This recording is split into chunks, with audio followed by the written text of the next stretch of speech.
રાજ્યના ડીજીપી શ્રી વિકાસ સહાય સાહેબના જે 100 કલાકમાં એક્શન પ્લાન તૈયાર કરવામાં આવેલો, જે અનુસંધાને અમારા આઈજીપી શ્રી અશોકકુમાર યાદવ સાહેબ તેમજ રાજકોટ ગ્રામ્યના એસપી શ્રી હિમકરસિંહ સાહેબની સૂચના અન્વયે આજરોજ રાજકોટ ગ્રામ્ય જિલ્લામાં પડોદરી પોલીસ સ્ટેશન ખાતે પીજીવીસીએલના અધિકારી સાથે રહી કુલ 3 કનેક્શનો કાપવામાં આવેલા છે, 3 એફઆઈઆર દાખલ કરવામાં આવી છે, 5,50,000 ઉપરનો દંડ કરવામાં આવેલો છે.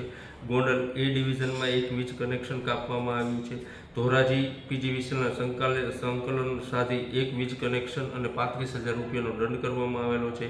ગોંડલ સિટી બી પોલીસ સ્ટેશનમાં 1 ડાયરેક્ટ વીજ કનેક્શન કાપવામાં આવ્યું છે. ઉદ્યોગનગરમાં 8 ગૃહિતાણો મૂકવામાં આવેલી છે. શાપર પોલીસ સ્ટેશનમાં 8 વીજ જોડાણ કાપવામાં આવેલા છે અને 4 ભાડા કરાર અંગેના કેસો કરવામાં આવેલા છે ભંગના, અને